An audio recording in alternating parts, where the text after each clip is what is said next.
We need to stop the fighting. I'm not talking about the riots in Baltimore, I'm talking about the politicians. The issue in Baltimore is not the police brutality. The issue in Baltimore is the poverty and the years of struggle.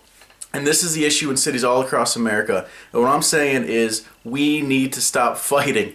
We've come to a place in this nation where if you're a Republican and you hear a Democrat saying we should increase welfare or we should try to help the poor, you immediately label them a socialist. If you're a Democrat, on the other hand, and you hear the Republican talk about lowering taxes or decreasing government dependency, you call them a heretic and you think they're evil. And we have these polarized sides in America that can't come to the table and sit down and say, we have an issue here and we need to discuss what's the best way to solve it. Now, poverty in America is an issue.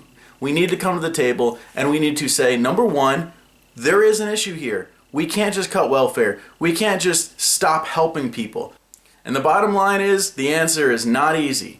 It's not the Republican solution, and it's not the Democrat solution, and it's certainly not the Green Party solution, because I don't really know what that is. This nation began as a melting pot of people with different views coming together and saying, how can we work together to build the greatest nation possible? We must come back to the table and say, I don't agree with you, but I respect you as a fellow American, and I'm going to work with you to address this issue of poverty in America. And we are going to move forward together in this.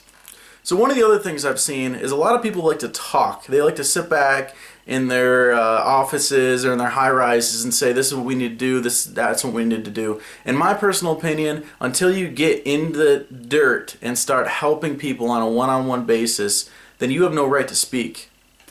I live here in Charlotte, North Carolina. It's a great city, but I'm personally involved in the homeless here. I help out with the homeless community. I help out one-on-one with people, and I know that it's a struggle, and I know there's no easy solutions. I know you can't just throw money in it, and I know you need to help people. You need to give handouts here and there. But the bottom line is, it's a case-by-case basis. There is no easy answer, but I believe if everybody steps up to the plate and says, you know what, I'm going to take responsibility for the neighborhood kids that I see that don't have a father, don't have a mother, or don't have any parents, or the homeless guy on the corner of the road. Instead of giving him a $5 bill, you know what? Put him in your car and drive him down the road and get to know him.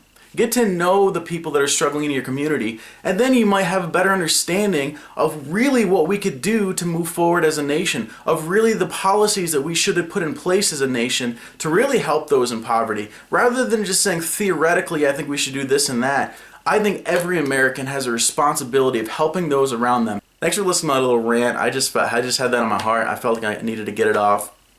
Seeing all the horrible things that are happening in Baltimore and around the world, I really feel like the answer is love. I really feel like the answer is respect. I really feel like the answer is coming together and finding mutual solutions. That's my 2 cents. Thanks guys for listening. Please subscribe to the channel and let me know what you think about this video below.